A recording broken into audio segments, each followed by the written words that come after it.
போதைப் பொருள் வழக்கில் அமலாக்கத்துறை அலுவலகத்தில் நடிகர் கிருஷ்ணா விசாரணைக்கு ஆஜராகியிருக்கிறார்.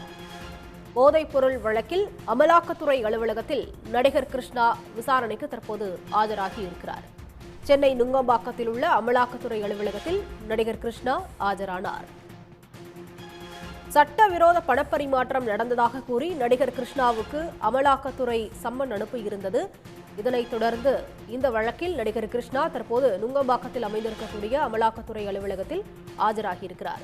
சென்னை நுங்கம்பாக்கத்தில் உள்ள அமலாக்கத்துறை அலுவலகத்தில் நடிகர் கிருஷ்ணா விசாரணைக்காக ஆஜராகியிருக்கிறார். சட்டவிரோத பணப்பரிமாற்றம் நடந்ததாக கூறி நடிகர் கிருஷ்ணாவுக்கு அமலாக்கத்துறை அதிகாரிகள் சம்மன் அனுப்பியிருந்தனர்.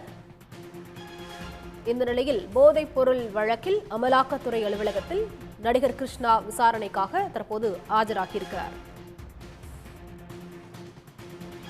சென்னை நுங்கம்பாக்கத்தில் உள்ள அமலாக்கத்துறை அலுவலகத்தில் நடிகர் கிருஷ்ணா ஆஜராகியிருக்கிறார்.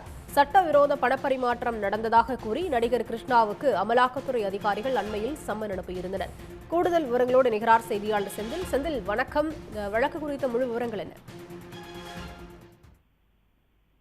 போதைப் பொருள் வழக்கில் நடிகர் ஸ்ரீகாந்த் அதே போல நடிகர் கிருஷ்ணா ஆகியோர் கடந்த ஜூன் மாதம் நுங்கம்பாக்கம் போலீசாரால் கைது செய்யப்பட்டிருந்தனர்.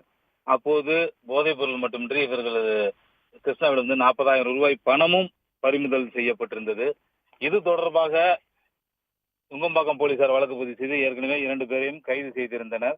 இந்த நிலை இந்த போதைப் பொருள் வழக்கில் சட்டவிரோத பணப்பரிமாற்றம் நடந்துள்ளதாக அமலாக்கத்துறை அதிகாரிகள் அனுப்பிய சம்மனுக்கு நடிகர் ஸ்ரீகாந்த் நேற்று ஆஜராக வேண்டும் என அமலாக்கத்துறை சார்பில் தெரிவிக்கப்பட்டிருந்தது. ஆனால் குடும்ப சூழ்நிலை காரணமாக ஆஜராக முடியவில்லை என வேறொரு நாளில் ஆஜராவதாக நடிகர் ஸ்ரீகாந்த் தெரிவித்திருந்தார்.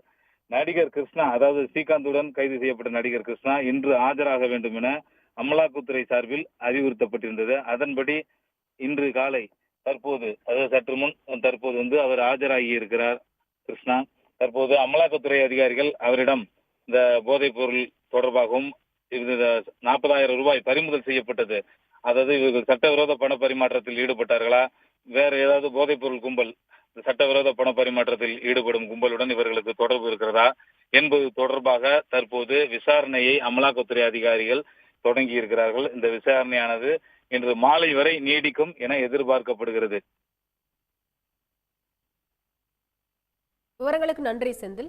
உடனுக்குடன் செய்திகளை தெரிந்து கொள்ள சன் நியூஸ் பெல் ஐகானை கிளிக் பண்ணுங்க.